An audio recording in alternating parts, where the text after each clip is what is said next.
Wassup, xin chào mọi người và mình là Dan Lê. Chào mừng mọi người đã quay trở lại với chương trình Người Sài Gòn Kể. Và đây sẽ là những lời tiếng Việt cuối cùng vì mình sẽ phỏng vấn với một khách mời vô cùng đặc biệt là bằng tiếng Anh. Thì khách mời đặc biệt của chúng ta hôm nay là Tim Waale from Saigon Heat for VBA Championship. What's up, everybody? I'm Tim Waale, as you guys like to call me, Tim Boy, and I'm very happy to be here today.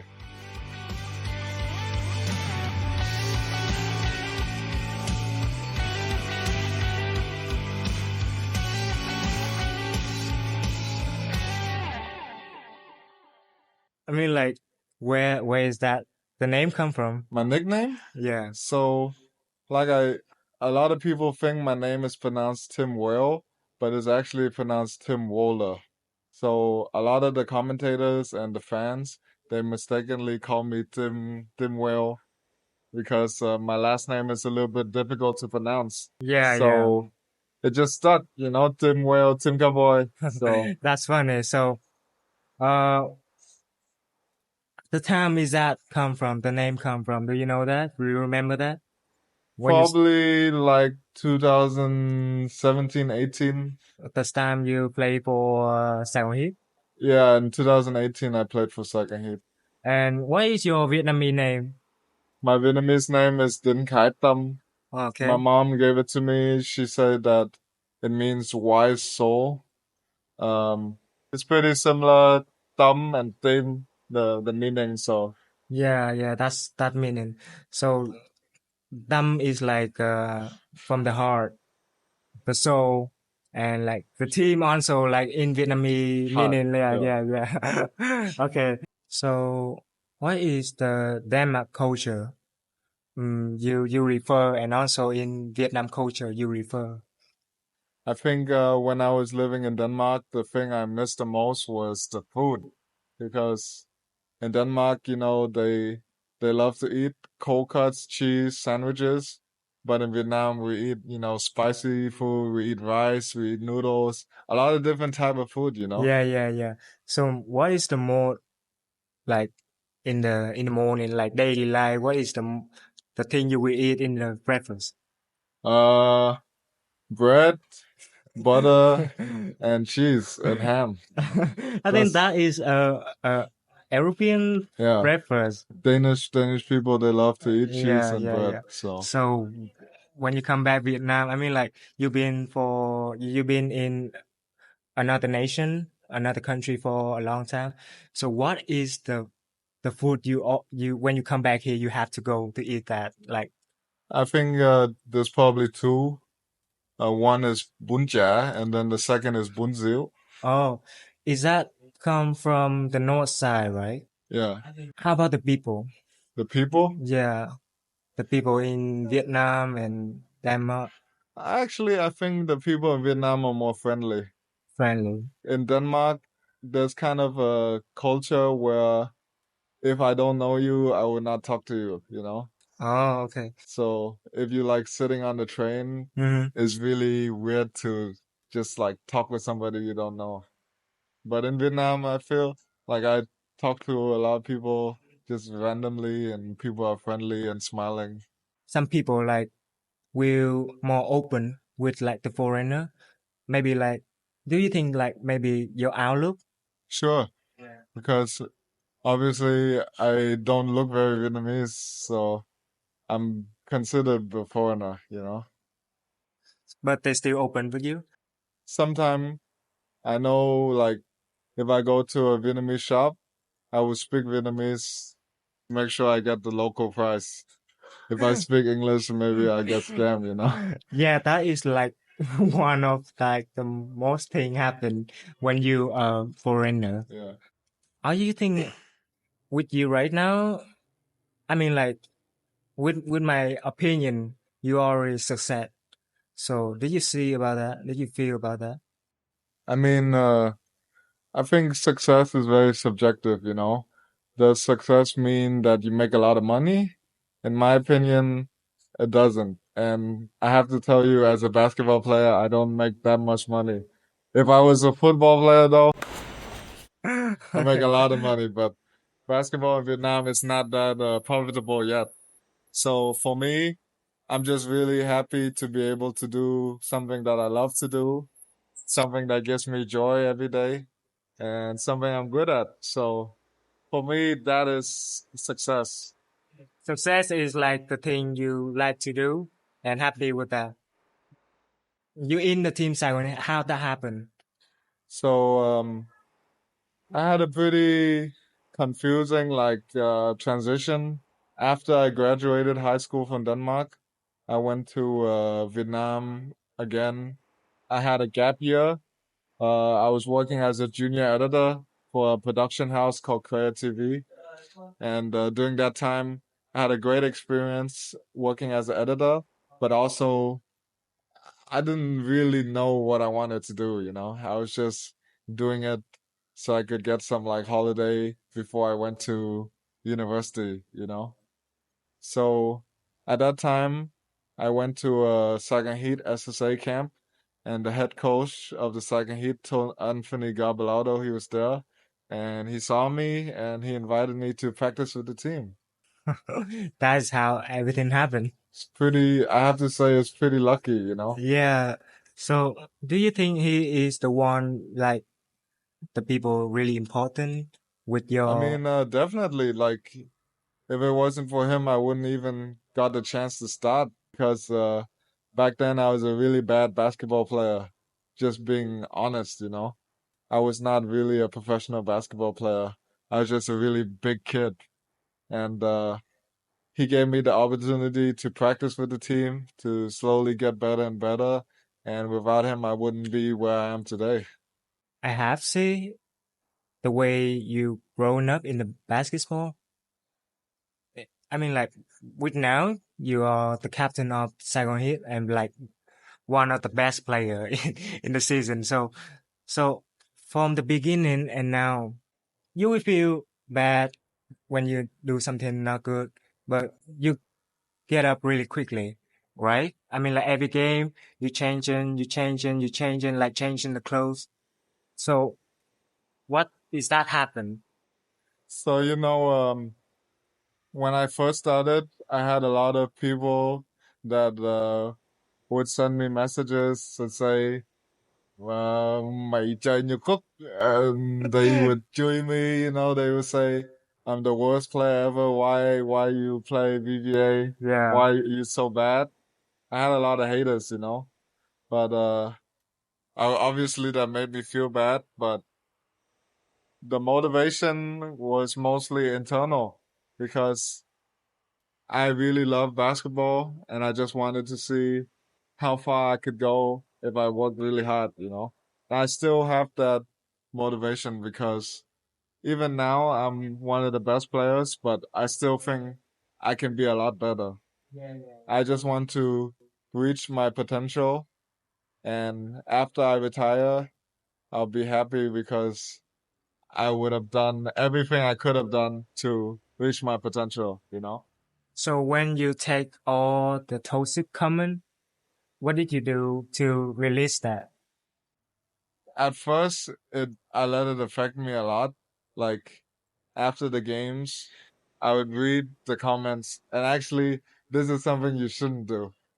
I Yeah. recommend to all the basketball player out there, don't care about what people say. But when I was younger, I would read the comments, I'd feel bad about it, and I'd also use it as kind of like motivation and fuel. Like I wanted to prove all of them wrong. But now, as I get older, I You're think not it's old. I mean, I'm 25 now. I used to be 18 when I started. So I think that I wasted my energy thinking about them. Yeah, yeah, sure. And I think in a way, when you play like that, you play angry, you play to prove people wrong. It helps you in a way and it also hurts you in a way. The way I play now, I'm more calm. I'm more like aware of my feelings and my surroundings. And I don't let outside people influence the way I play and the way I think, and especially the way I feel, you know, because confidence is something that's mostly mental, I would say. Like a lot of people say, okay, you practice, you work hard, then you get confident. I've seen a lot of people that work really, really hard and they have no confidence at all. But it's all mental. You have to train yourself Mhm. to be confident and to be strong mentally. When is the time you know that is important? Probably like, so in 2019 was probably it was the first year we won the championship, and the first year I started to play good, you know? But I wasn't really confident at that time. I had a lot of doubt about myself, and when I won MVP for the first time, I cried. I cried so much, and it became like really famous on the internet Yeah, I can because see that picture.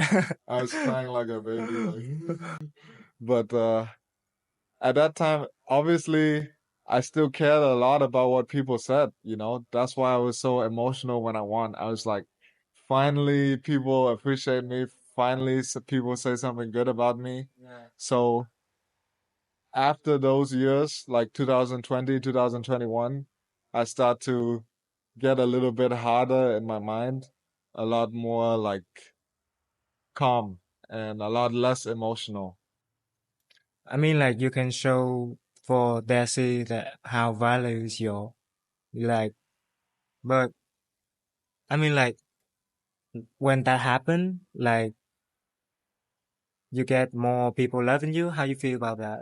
I mean, like I said, I had a lot of negative comments, so it's nice to feel a little bit of love, you know. But I think in basketball, you can't rely on that, you know.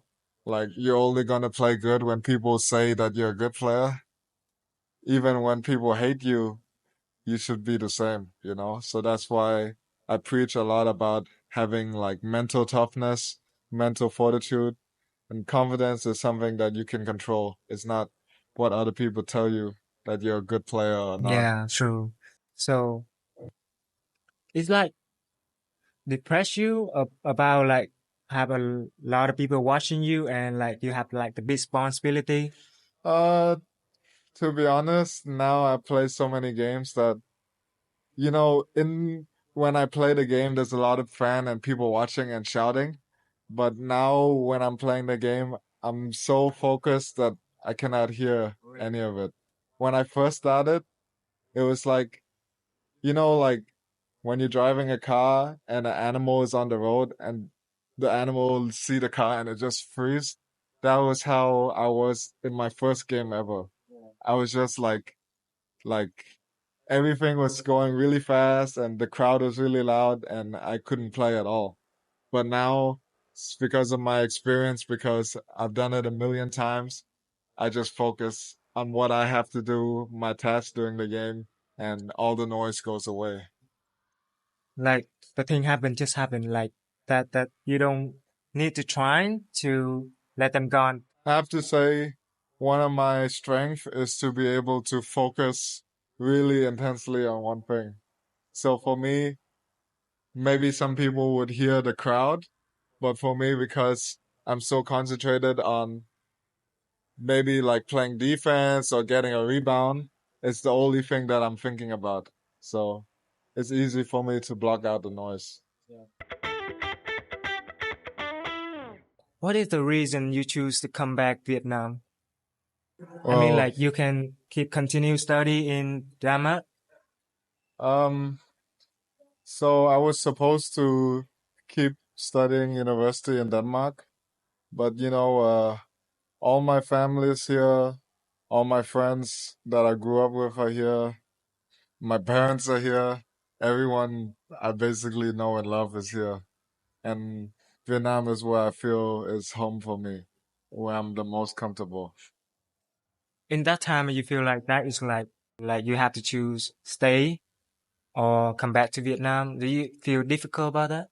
Yeah, like I said, when I graduated high school, I didn't really know what I wanted to do. Like all of my friends, they were just going to like business school, and I felt like I didn't know. And I felt like going to business school would just be like the most basic uh thing that everyone do, you know? They didn't really choose it because they love business or like they're super interested. They just don't know what else to do. I think nobody love business. I mean, maybe some people, but they think, and of course, I think they they think very practically, you know, like they need a real degree and get a real job to be stable income.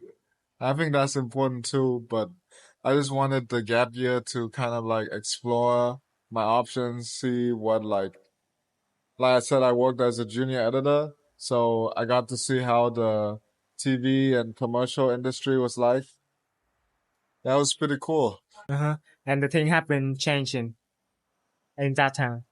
I mean, the biggest thing was I realized how hard the TV industry is. Like, sometimes you have to wake up at like 3 a.m. in the morning, go to a shoot, come back, sleep at like 9 a.m., you know? So the hours are really hard. And I also felt like working at a desk all day was also pretty tiring. Like, not really tiring for like my body, but tiring for like my soul and for my mind, you know? Yeah. So why is basketball and when you play basketball? When I was in primary school, I actually played football a lot. I was a goalkeeper. Right, right. And I played football for most of my childhood. I was a pretty active kid. And then in secondary school, my friends invited me to play basketball with them. And yeah, that's the why I started basketball. Uh-huh. And at that time, I was actually not so tall. My friends were taller than me. But during that time, I started to grow a lot. So I started to become like one of the tallest out of my friends. And I just really like to have a good time and play basketball with my friends. So you do you think like when you start to play basketball in that time you get more higher? You know, a lot of people say that if you play basketball, you become taller, but I don't believe it. The science say that doing exercise will help you to go taller because you have more testosterone and HGH, human growth hormone, but you don't have to play basketball to be taller. You could do football, anything, you know, and it mostly depend on your genetics. Yeah. I have a lot of fans asking me, how do I get taller? Do I drink milk? Do I sleep more? Do I play basketball? But 80% of it is like up to genetics. So I would drink milk a lot. yeah, but even there was a study about babies who drank milk and babies that not drink milk. They only were taller by like 2 or 3 centimeters, you know? So I think the diet is very important, especially when you're young. I think that's why the kids these days they're very tall because the diet has been improving, improving, improving. Are you trying to explore more about your skill? Like you can do many things, many I mean, different. I like I'm I like to do social media. I like to do videos. I used to be like editor, like I said, and I'm curious about getting into like graphic design. Um, that's why at my university I'm studying arts and medias major, and I do think that it's it's good to have a broad skill set. You know, um, there's a quote that talk about the jack of all trades, and it's very misquoted. And the quote is, uh, "The jack of all trade is good at a lot of things, but a master of none." And that's the misquote because it's actually a longer quote. The longer quote say, um, "A jack of all trades is not a master of one, but it's still better to be a jack of all trades because you have a wide skill set, and a lot of times those skills they carry over. You know, one of the things that I'm doing to get better at basketball is actually dancing. Really? And for some people, they would be like, "What? Why would dancing help basketball?" But in itself, dancing it takes a very specific skill set and coordination of the body. Just relax your body. Relaxing your body, controlling your body, being smooth. A lot of those things can carry over to basketball. Are you a good dancer? I mean, I think better than some of my friends. I mean, like you do on TikTok, right? Nah, but I don't do TikTok dancing. If I dance, then I actually go to. I don't really like to drink so much, but I like to go to a place with some good music that I appreciate, and then you will see me dancing like crazy. Right. In Vietnam, like I mean, like all the generation been teach. Uh, they say like don't ask, the nation do for you, but ask what did you do for the nation. So you have like you already go outside with like the Vietnamese flag. So how was that? I mean like the responsibility to do something for the nation. Do you feel like that? I mean, like I said, I'm not Vietnamese, at least in paperwork or passport, you know.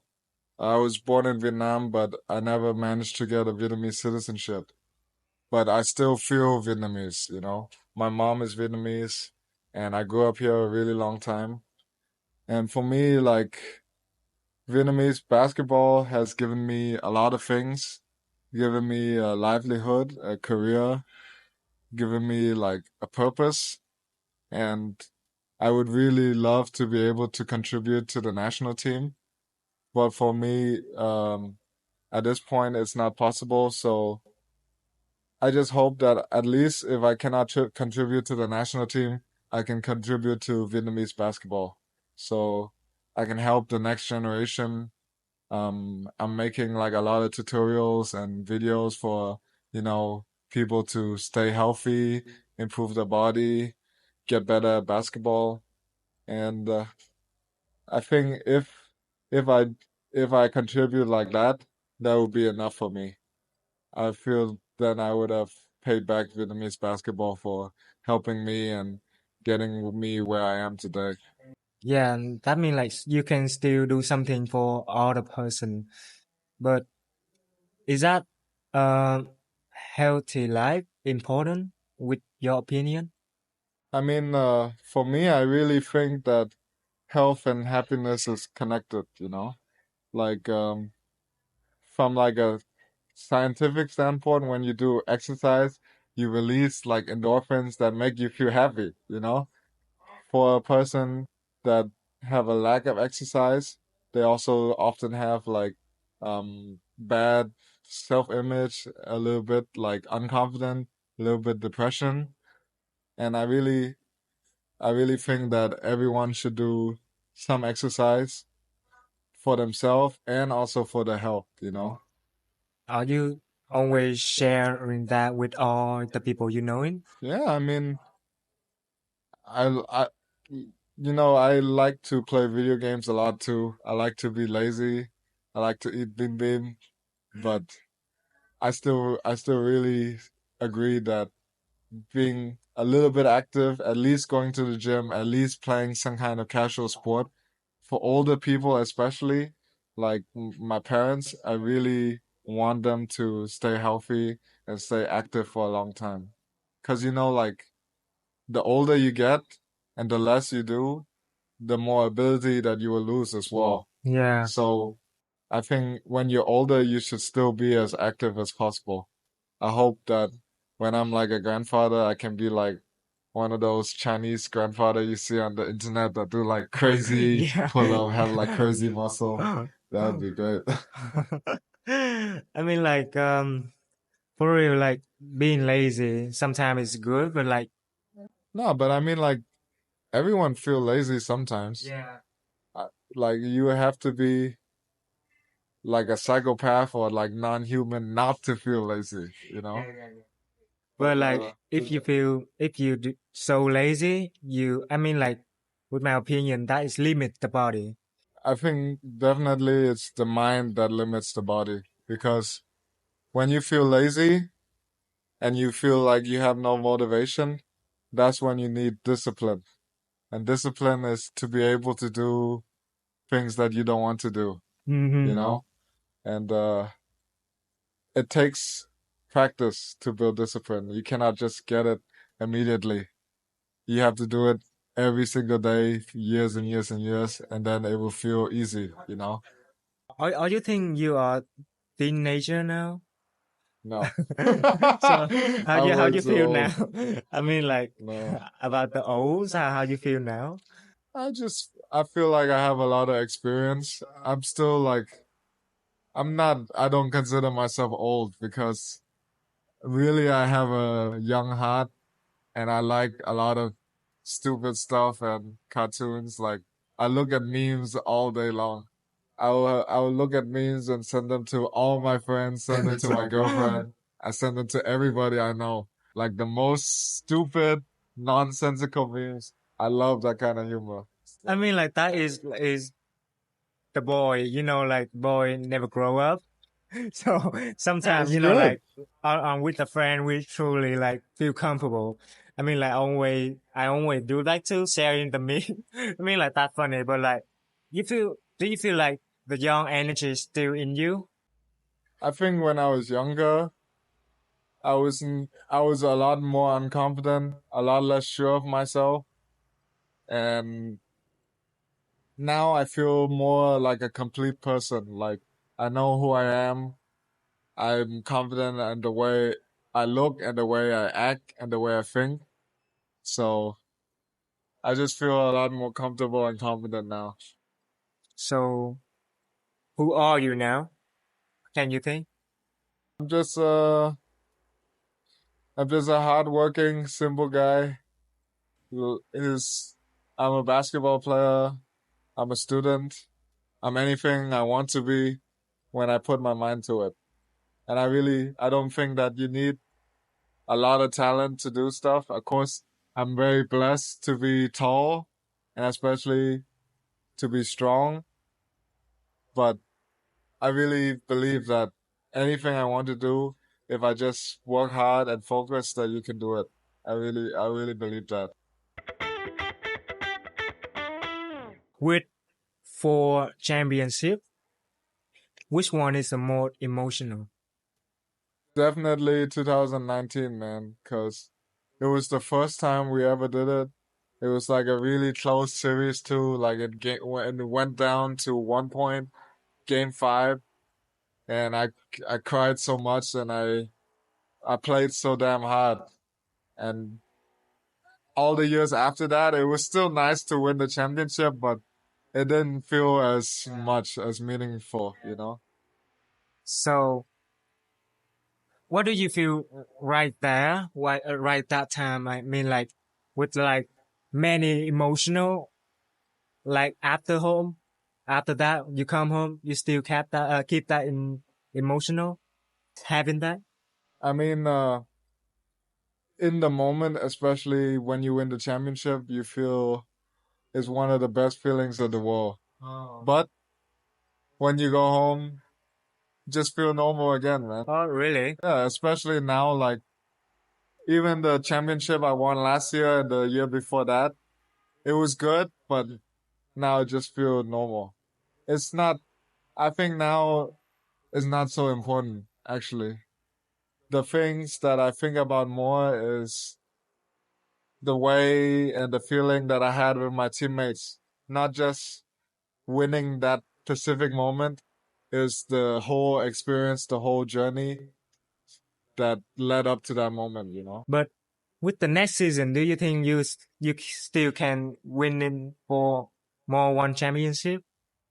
I mean,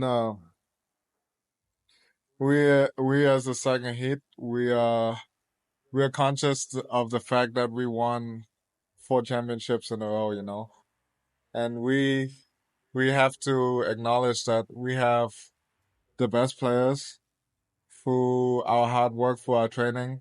Me, Ban, Vin, and we've worked really hard to get where we are today.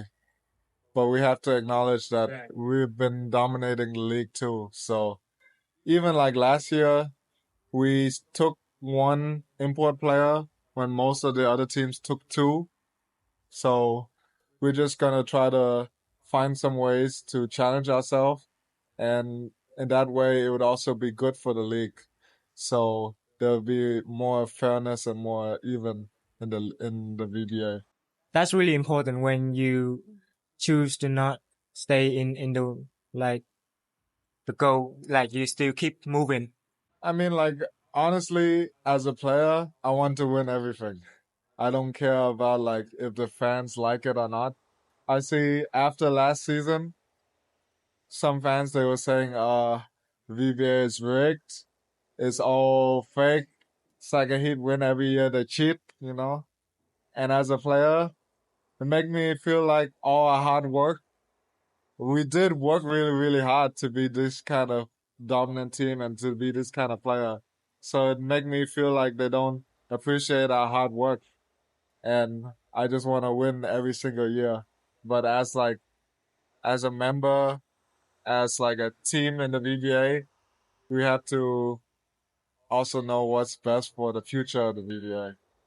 Imagine like when you lose some game, you have like a room for everybody to get inside. Be a captain. What you would say like that? When we lose, Yeah, when you lose.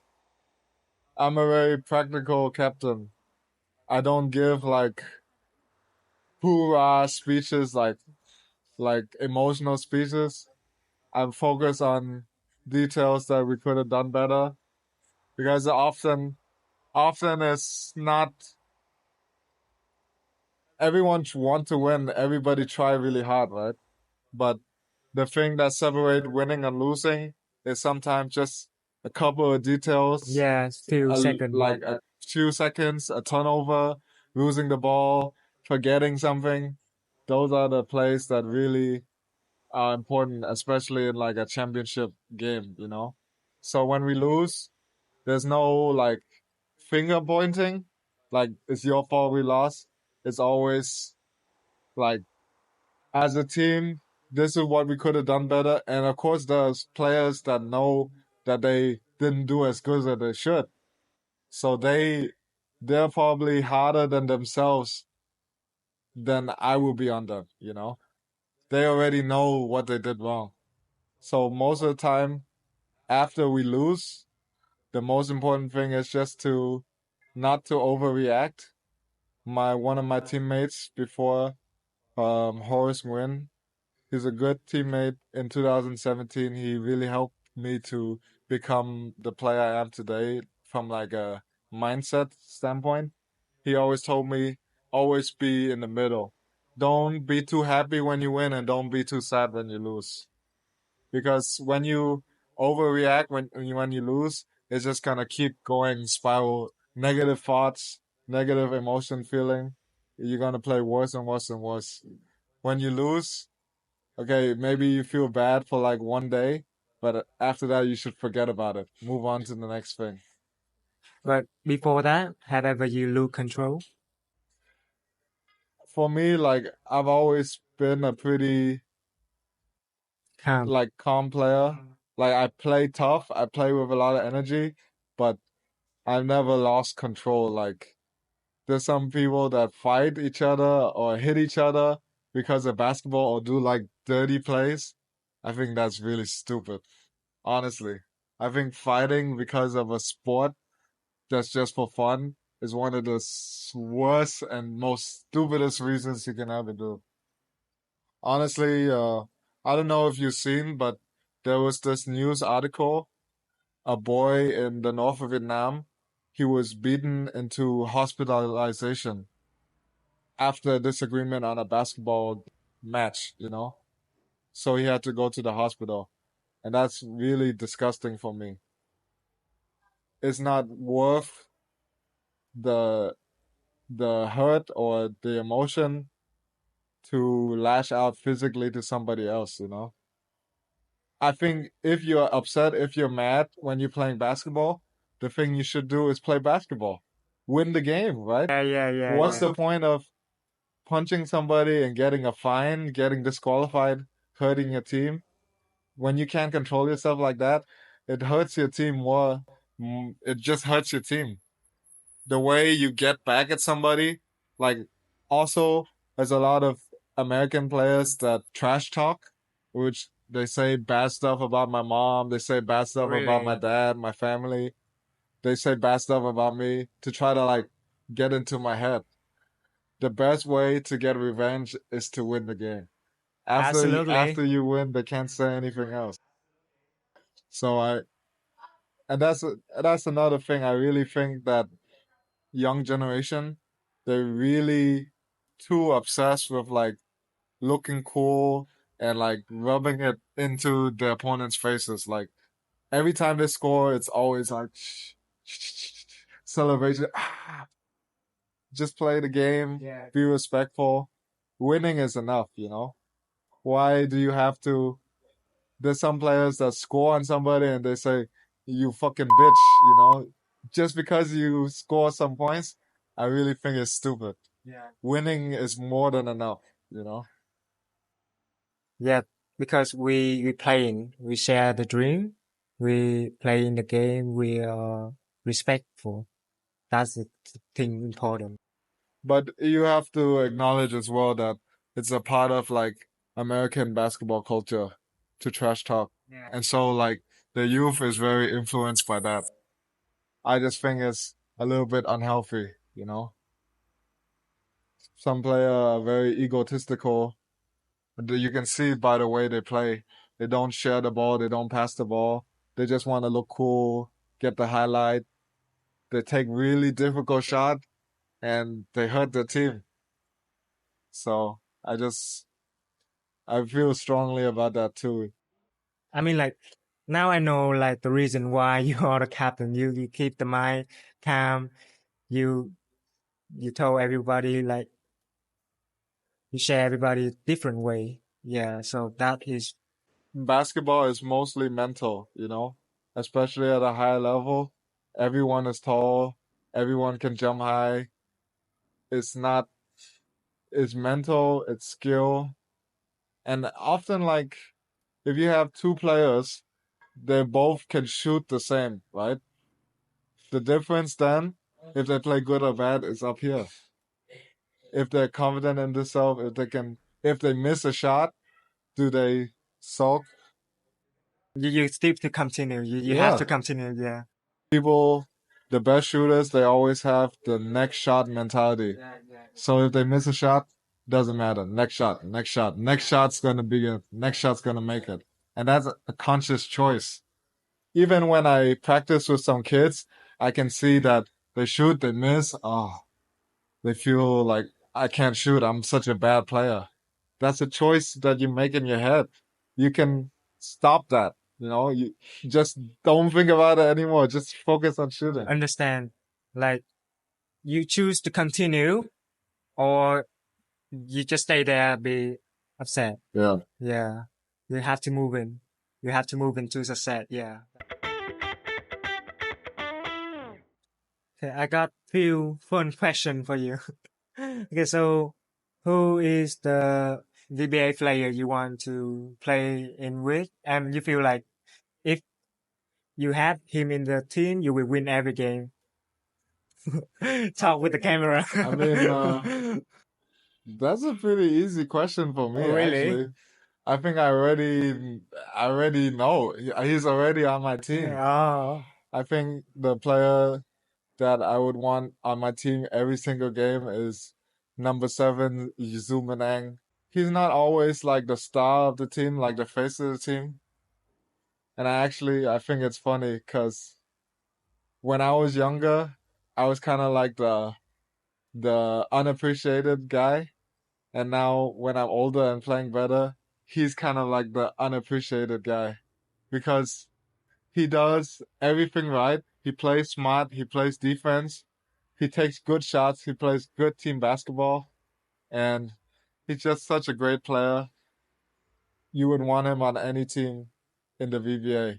um, like it's not the answer I'm thinking about. What did you think about? I mean, like you can choose a tall guy or you can choose the good shot, but you choose him. The reason is It's just for me like basketball is a team sport, right? So if you have the best player in the world and you put him on a team that doesn't play well together, he's gonna lose. The best teams are the teams that are like five fingers, right? Everybody is working together Yeah. to play good to win the game. And I think Ang, he's really embodies this because from the moment I started to play with him, like years ago, 2018, he got hurt, and we were actually a pretty good team. We might have won 2018, but he got injured, and then after that, our team was completely different. It's just, he showed me a lot of, I learned a lot from him too about leadership, about mindset. Like, like I said, he makes good decisions. He shares the basketball. He's not selfish. A lot of people, they would just shoot the ball every time they touch it. Yeah. And that's the worst, kind of like the worst player you want to play with because you feel like you have no connection with him, you know? So, who is the VBA player you afraid to meet? Afraid? You can tell me you don't afraid anybody. Honestly, I'm not afraid of anybody, Oh, really? but there is players that are tougher than others, you know?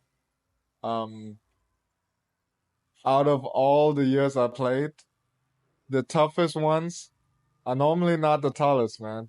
The toughest ones are the ones that never give up, that are like super mentally strong, you know?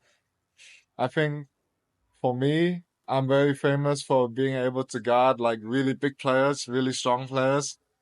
The one guy that I had a lot of problems with is Dominic Tam because we play a pretty similar position and role, but he's just relentless, you know? He he's a dog.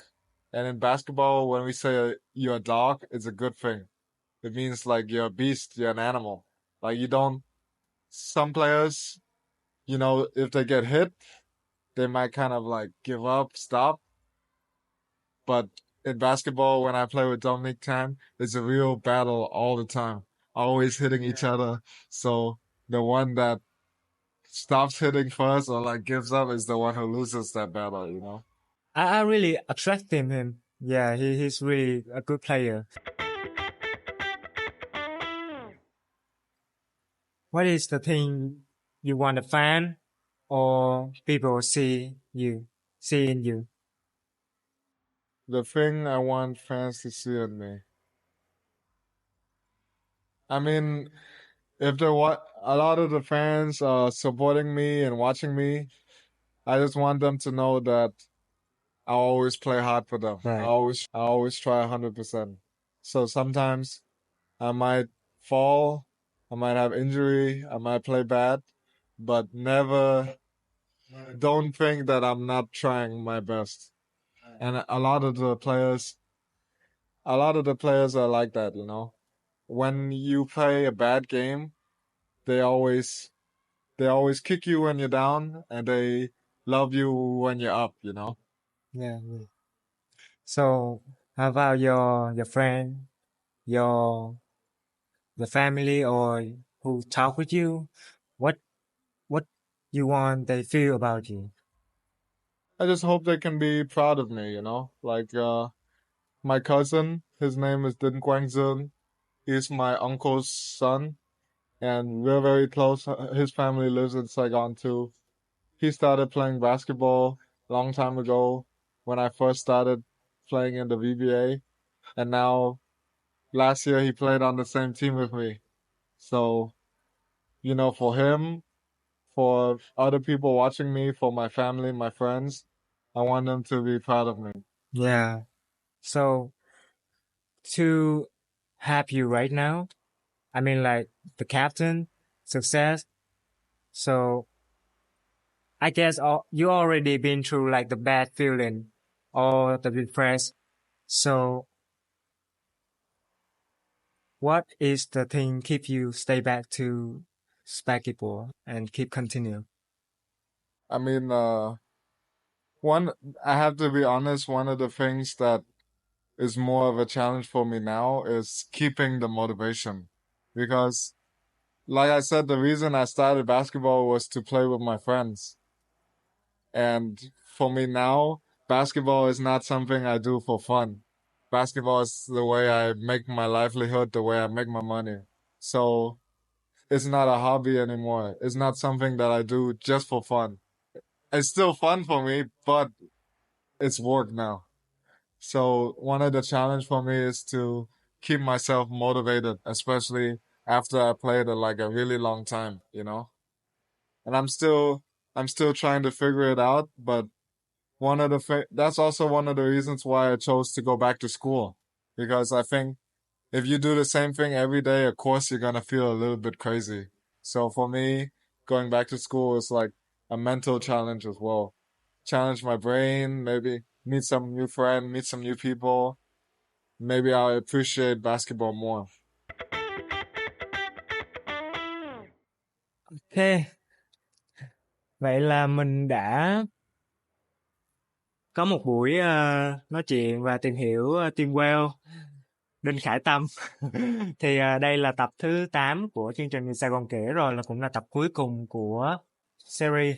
Thì cảm ơn các bạn đã lắng nghe, và một lần nữa cảm ơn Tim Waale. Thank you for being here. Cảm ơn bạn. Thank you for sharing all the things. So, how you feel right now? Rất là vui vẻ đến đây hôm nay. Bây giờ team sắp đánh giải VBA 33 với lại VBA 5x5. Mọi người chuẩn bị xem team đấu và đội Saigon Heat đấu nha. Mọi người nhớ theo team ở trên social để được xem mấy hướng dẫn của team, mấy tutorial, và team cố gắng giúp mấy bạn tiến bộ bóng rổ như journey của team và chơi bóng rổ tốt hơn.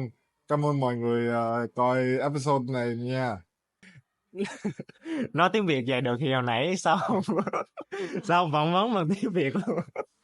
Cho vui thôi, cho bạn tập nói tiếng Anh thôi. Ok. Ok, anyway thì see you in the next season. Bye bye. See ya.